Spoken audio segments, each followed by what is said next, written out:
Hello friends, JSO 2021 question number 61 आज देखेंगे। सो इन अ two way ANOVA table आपको दो लेवल दिए हुए हैं और DF दिया हुआ है sum of squares, mean of sum squares. ठीक है, तो आपसे X, FA और FB पूछा है। So we know the formula for FA and FB। FA आपका होता है MSB अपॉन MSW या MSB अपॉन MSC। तो यहाँ पर हो जाएगा 147 अपॉन 3। सो ये हो जाएगा 3 चौका 12, 3 9 27 and FB equal to 3/3 that is 1।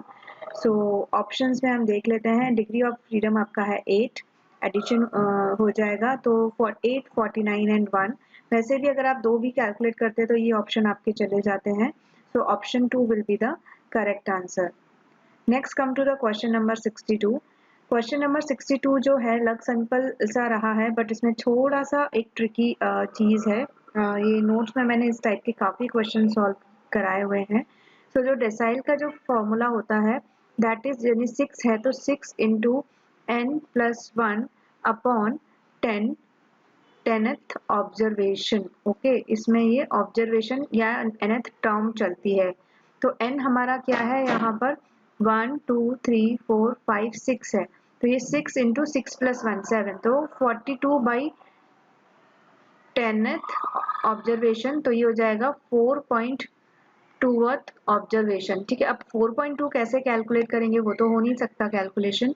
तो उसमें हम क्या करते हैं, इसमें करते हैं 4th ऑब्जर्वेशन प्लस 0.2, इसको ब्रेक कर दिया। 4.2 क्या होगा, 4 प्लस 0.2 प्लस 0.2 इंटू इसके नेक्स्ट 4 के नेक्स्ट क्या आएगा, 5th observation minus 4th observation. और वो ऑब्जर्वेशन क्या है, आपको जो डेटा सेट है उसको असेंडिंग ऑर्डर में लगाना है। तो इसे लगा लीजिए असेंडिंग ऑर्डर में 2 3 4 5 6 एंड 8। ओके, तो फोर्थ ऑब्जर्वेशन क्या होगा, 1 2 3 4, यानी फोर्थ ऑब्जर्वेशन पे क्या वैल्यू है, 5 है। यहाँ लिख देती हूँ, फोर्थ ऑब्जर्वेशन पे वैल्यू क्या है, 5 है, प्लस 0.2। फिफ्थ ऑब्जर्वेशन पे क्या है, 5, और फोर्थ ऑब्जर्वेशन पर है 4, तो 5 माइनस 4 इज 1। तो आंसर क्या आ जाएगा, 5.20। ठीक है, तो ये जाएगा 5.20 will be your correct answer. Next है question number 63। So question number 63 है, if mean and median of the distribution are 12 and 21 then distribution. तो ये नोट्स में मैंने बहुत क्लियरली एक्सप्लेन किया हुआ है। वो जो डायग्राम है उससे अच्छे से समझ में आ जाता है कि अगर मीडियन बड़ा है, median is greater than mean, तो वो नेगेटिवली स्क्यूड होता है। नेक्स्ट है क्वेश्चन नंबर 64। सो क्वेश्चन नंबर 64 है, for completely randomise design for k treatments and n observation. Response दिया हुआ है jth unit receiving ith unit, 2 बार समेशन है ट्रीटमेंट का। Which of the following option is correct. तो यहाँ पे आपको सिंपली, अगर आपने अनोवा वाला चैप्टर अगर अच्छे से पढ़ा होगा, उसमें फॉर्मूलाज देखे होंगे, सम ऑफ स्क्वायर्स ऑफ ये का फॉर्मूलाज कैसे डेरिवेशन आप करते हैं आता है, तो आप डायरेक्टली आप ऑप्शन नंबर 1 क्लिक कर पाएंगे। तो it's a straight forward question. अगर थ्योरी में अगर आपने पढ़ा होगा तो आप इसको रिस्पॉन्ड कर पाएंगे। क्वेश्चन नंबर 65 है, लेस्पेरेस प्राइस इंडेक्स आपसे पूछा है। ओके, आपको यहाँ पर बेस ईयर यानी कि ये Q0 है, ये P0 है, this is your Q1 and this is your P1। अगर आपको फॉर्मूला पता है then only you attempt this question. Formula नहीं पता है तो अटेम्प्ट करने का ही मतलब नहीं बनता। तो ये आपका जो P01 लेस्पेरेस होता है that is summation of P1 Q0 upon summation of P0 Q0 into 100। Okay, so calculate कर सकते हैं आप P1 Q0। तो P1 Q0 जो होगा वो होगा 20 इंटू P1 Q0 यहाँ लिख लेते हैं, P0 एंड Q0 यहाँ लिख लेते हैं। सो 20 इंटू 50 ये हो जाएगा 1000 and 2400, 60 into 40 and 70 into 60 is 40, 200। इनका समेशन करेंगे तो समेशन विल बी समवेयर, ये हो जाएगा 7600। P0 Q0 आप करेंगे तो ये हो जाएगा 400, 1200 एंड 2400 एंड एडिशन जब करोगे तो ये आएगा 4000। ओके, तो यहाँ पर कर लीजिए 7600 डिवाइडेड बाय 4000 इंटू 100, तो ये हो जाएगा 4 1 जा 4 एंड 4 9 जा 36, 190 इज योर आंसर। इजी सा क्वेश्चन था, straight forward formula based. Next है क्वेश्चन नंबर 66। क्वेश्चन नंबर 66 का जो फॉर्मूला है पार्शियल कोरिलेशन का है, ठीक है, एन साइज के लिए। तो ये जो फॉर्मूला है वो आपको याद ही रखना होगा डायरेक्टली। ओके, नेक्स्ट है क्वेश्चन नंबर 67। क्वेश्चन नंबर 67 है the mode of the given data set is 12, the sum of frequency on both sides of mode are 16, the skewness will be. तो स्क्यूनेस के लिए आपको जो डेटा है किसी भी फॉर्म, दो या तीन जो एक्स्ट्रा अलग अलग जो फॉर्मूलेज हैं उनके लिए सिर्फ मोड की डेटा सेट से हम कैलकुलेट नहीं कर पाएंगे। So in this case skewness does not exist. Next come to the question number 68। ये भी थ्योरी बेस्ड क्वेश्चन है। आपने अगर आपके बेसिक कॉन्सेप्ट क्लियर होंगे तो आप इसका ऑप्शन जो है वो ऑप्शन 3 क्लिक कर पाएंगे। तो क्वेश्चन नंबर 69 में आपको sum of lower and upper quartile दिया हुआ है। तो sum of lower and upper quartile यानी कि Q1 प्लस Q3 हमें 6 दिया हुआ है, QD हमें 1.5 दिया हुआ है, कोफिशिएंट ऑफ क्वार्टाइल डेविएशन पूछा है। ये फॉर्मूले पर बेस्ड काफ़ी क्वेश्चंस मैंने अपने नोट्स में कराए हुए हैं। सो कोफिशिएंट ऑफ क्वार्टाइल डेविएशन जो होता है वो होता है आपका Q3 minus Q1 upon Q3 plus Q1। Okay, तो इसमें क्या होगा कि क्योंकि क्वार्टाइल डेविएशन जो होता है that is Q3 minus Q1 upon 2, तो यहाँ पर ये हो जाएगा 1.5 into 2 is equal to Q3 minus Q1। तो Q3 माइनस Q1 हो जाएगा आपका 3। अब डायरेक्टली आप वैल्यूज पुट कर दीजिए, 3 अपॉन ये दिया हुआ है 6 that is 1/2 equals to 0.5। Okay, अगर फॉर्मूला आपको पता होगा, कभी आपके सामने से गुजरा होगा ये फॉर्मूला, तो आप कर पाएंगे। It's a very easy question. Next है question number 70। So question number 70 है आपका in the odds in favor of any random event a are 5:6, then odds against the event। तो against the event में just इसका answer flip हो जाएगा। 5:6 के case में है odds of in favor, यानी कि अगर 5 होता है तो out of 6 में से 5 फेवर में आते हैं। तो against के केस में वो just flip हो जाएगा। तो 6:5 will be correct answer। Next है question number 71। If the mean and variance of a binomial distribution is 5 and 4 respectively, then value of n आपसे पूछा है। तो अगर आपको बाइनोमियल डिस्ट्रीब्यूशन के लिए जो टेबल में मैंने अच्छे से एक टेबल बना के फॉर्मूला बैंक में आपको दिखा देती हूँ, वहाँ मैंने सारे फॉर्मूलेज बहुत अच्छे से लिखे हुए हैं ताकि एग्जाम के टाइम कोई प्रॉब्लम नहीं हो। यहाँ पर सारे डिस्ट्रीब्यूशन है, यहाँ पर जितने भी उनकी कैरेक्टरिस्टिक्स हैं, मोड है, मीडियन है, वेरिएंस है, ये पूरा मैंने अच्छे से मेंशन किया हुआ है, हर सारी ही चीजें ऑलमोस्ट। तो यहाँ पे वापस आ जाते हैं कि यहाँ पर आपको क्या दिया हुआ है, मीन दिया हुआ है। मीन जो बाइनोमियल डिस्ट्रीब्यूशन के लिए होता है NP that is equal to 5, and variance दिया हुआ है, वेरिएंस का फॉर्मूला होता है NPQ, या फिर Q को हम 1 माइनस पी भी लिखते हैं, NP 1 माइनस पी भी लिख लेते हैं। तो उसकी वैल्यू है 4।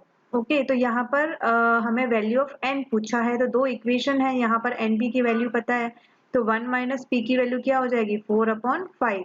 तो p की वैल्यू क्या हो जाएगी 1 माइनस 4/5 यानी कि 1/5। तो n की वैल्यू क्या हो जाएगी, यहाँ पे रख दीजिए आप n की value, NP is equal to 5, तो P की वैल्यू है 1/5, तो N is equal to 25। Okay, simple equations का इधर उधर हेर फेर था। नेक्स्ट है क्वेश्चन नंबर 72। क्वेश्चन नंबर 72 है आपका विच ऑप्शन इज रॉन्ग। तो सेकेंडरी डेटा जो है वो ओरिजिनल होता है, ये ही सबसे पहला स्टेटमेंट ही गलत है क्योंकि secondary data is not original और रॉ। प्राइमरी डेटा रॉ होता है। Secondary data of course less reliable होता है क्योंकि किसी और की ली हुई इंफॉर्मेशन पे कितना हम रिलाई कर सकते हैं, वो जरूरी नहीं है कि जो इन्फॉर्मेशन है वो ऑथेंटिक हो, ठीक है, लेस सुटेबल होती है। And that have already been collected by some other person, इसलिए तो वो सेकेंडरी डेटा है। And less time and money than primary data, yes क्योंकि प्राइमरी डेटा आपका ऑथेंटिक डेटा होता है, आपको खुद कलेक्ट करना होता है। Okay, so next come to the question number 73। Question number 73 में थोड़ा कैलकुलेशन है, तो अगर आपके पास, आपको लगता है कि आपके पास इतना टाइम है, आप इतना कैलकुलेशन डिवोट कर सकते हैं फॉर वन क्वेश्चन, तो आपको इस क्वेश्चन के लिए डेफिनेटली जाना चाहिए। और आपको लगता है आपको फॉर्मूला भी नहीं पता है तो you can skip that question, क्योंकि एग्जाम में क्वेश्चंस जो हैं किस तरीके से कितने अटेम्प्ट करने हैं वो उसका कैलकुलेशन भी दिमाग में साइमल्टेनियसली चलता रहना चाहिए, क्योंकि टाइम हमारे पास लिमिटेड है। तो जो मल्टीपल कोरिलेशन कोफिशिएंट का जो फॉर्मूला है वो होता है, ये फॉर्मूला होता है, मैंने वन यहाँ पर 1 2 3 लिखा हुआ है, उसी को आप कन्वर्ट कर सकते हो अगर आपको एक्स वाई दिया हुआ है।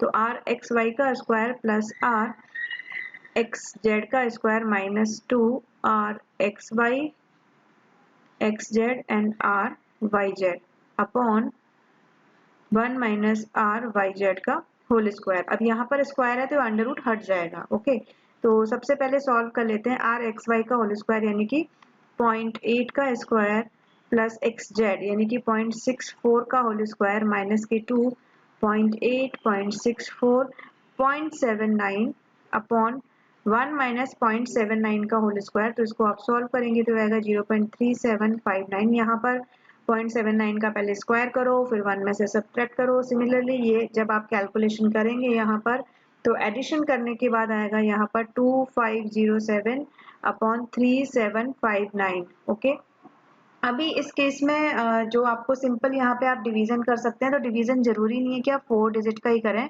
अगर आप 2 5 ये 7 5 से बड़ा है 1 अपॉन 376 भी करेंगे तो आपका आंसर आ जाएगा। ओके, तो यहाँ पे 0.64 आ जाएगा, आप डिवाइड करेंगे तो ये आंसर आ जाएगा। नेक्स्ट है क्वेश्चन नंबर 74।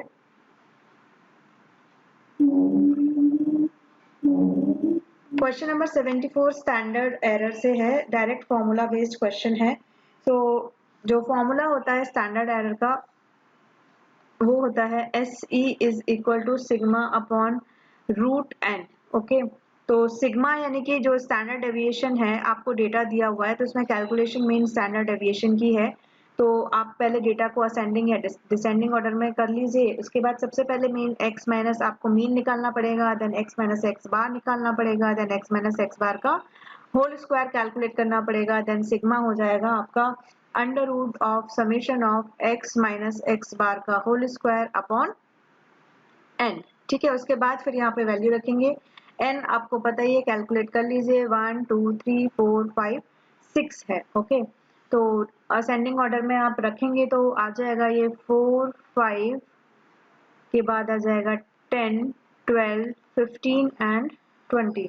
तो x बार जो है, x बार आप कैलकुलेट कर लीजिए, तो x माइनस एक्स बार, तो x बार क्या हो जाएगा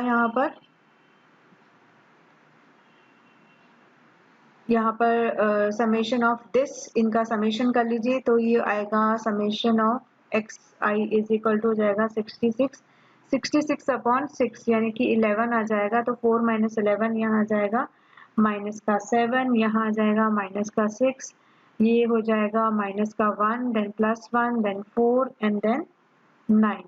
फिर यहाँ पर आप स्क्वायर करेंगे, this will be 49 36 1 1 16 and 25 sorry 25 नहीं 16 के बाद आएगा 81। एंड जब आप एडिशन करेंगे ये सब का, तो आपका एडिशन आएगा समवेयर अराउंड 184। ओके, तो वैल्यूज पुट कर दीजिए यहाँ पर, sigma equal to under root of, ये हो जाएगा 184 अपॉन n। n क्या है आपका 6, तो यहीं पर कट कर लीजिए, 2 3 6 2 9 18 एंड इसको फिर आगे सॉल्व करने का मतलब नहीं है, अंडर रूट ऑफ 92/3 कर लीजिए, फिर फॉर्मूले में आप वैल्यू पुट कर देंगे यहाँ पर। तो जो समेशन ऑफ एरर जो आएगा आपका, सिग्मा जो आ जाएगा आपका, तो सिग्मा इज इक्वल टू ये हो जाएगा under root of 92 divided by 3 upon under root of n यानी कि अंडर रूट ऑफ 6। तो आप जब इसको सॉल्व करेंगे अंडर रूट ऑफ 3 से, तो नीचे वो सॉल्व हो जाएगा 3 और बचेगा 2, 2 को डिवाइड करेंगे तो 2 चौका 8 2 छिक्की 12 √46 डिवाइडेड बाय 3 आपका इसका आंसर आ जाएगा। नेक्स्ट है क्वेश्चन नंबर 75। सो क्वेश्चन नंबर 75 है, वापस रिपीटेशन हो गया है, ये भी डेसाइल का ही क्वेश्चन है, सिमिलर क्वेश्चन है, मैं आपको पहले अभी जस्ट इसी वीडियो में करा ही चुकी हूँ, तो आप सॉल्व कर सकते हैं आसानी से इसको असेंडिंग ऑर्डर में, सॉरी यहाँ पे असेंडिंग ऑर्डर में हाँ रखना होगा। एंड इसका जो 4.9 ऑब्जर्वेशन आएगा, 4.9 टर्म आएगी, एंड 4.9 टर्म के बाद आपका जो आंसर आएगा वो 7 + 1.8 यानी कि 8.8 आ जाएगा। सॉल्व करके आप देख सकते हैं। अब इन केस आपको कुछ प्रॉब्लम होती है तो आप कमेंट में लिख के बता दीजिए, मैं आपको सॉल्व करके बता दूंगी। ओके, नेक्स्ट है question number 76। If each observation is half then the coefficient of quartile deviation is. So deviation हमेशा जो हम कैलकुलेट करते हैं उसके लिए आपका जो एवरेज है उसमें से काउंट होता है, तो ऑब्जर्वेशन अगर डबल होता है या फिर हाफ होता है उस केस में coefficient of quartile deviation same ही होता है। ओके, क्योंकि वो जो टर्म्स होती हैं वो उस रिस्पेक्ट में रेशियो में कैलकुलेट होती है, तो वहाँ पे डबल या हाफ से कोई फर्क नहीं पड़ता है। नेक्स्ट है क्वेश्चन नंबर 77। ये डायरेक्ट फॉर्मूला है एक्सपेक्टेशन ऑफ एक्स स्क्वायर के केस में, इसमें डबल आपका इंटीग्रेशन और समेशन होते हैं, तो इसका जो आंसर है वो आप कैलकुलेट कर सकते हैं चाहे तो, या फिर आप इसका डेरिवेशन भी कर सकते हैं। नेक्स्ट है क्वेश्चन नंबर 78। डायरेक्ट क्वेश्चन है, which one is not non probably sample method. तो जो ये सब है क्लस्टर सैम्पलिंग है वही है नॉन प्रोबेबिलिटी, बाकी स्नोबॉल, पर्पोसिव एंड कोटा जो है वो नॉन प्रोबेबिलिटी सैम्पलिंग के ही एग्जाम्पल हैं। तो जो दो टेक्निक्स होती हैं सैम्पलिंग मेथड में, probability and non probability method, तो ये नोट्स में मैंने बहुत ही क्लियरली स्पेसिफाई किए हुए हैं। नेक्स्ट है क्वेश्चन नंबर 79। सो क्वेश्चन नंबर 79 है, which of the following option is incorrect. तो ये कौन सा गलत है। तो जो ऑप्शन 1 है के और ट्रीटमेंट और एन ऑब्जर्वेशन के लिए, तो ये degree of freedom option 1 is correct, n-1 होता है। अगर for k treatment and n observation the degree of variation within group के लिए n-k एंड बिटवीन के लिए k-1, तो ऑप्शन जो 2 है वो दिस इज रॉन्ग। ओके, ये नहीं होता। नेक्स्ट है क्वेश्चन नंबर 80। क्वेश्चन नंबर 80 है, if the first, second and third moment about origin are 2, 8, 18 respectively, the third moment about mean is. कभी कभी क्या होता है, हमें आगे पीछे भी क्वेश्चन पेपर में ही क्वेश्चंस के आंसर मिल जाते हैं, स्पेशली ये 2021 का है, इसमें तो आप देख ही रहे होंगे।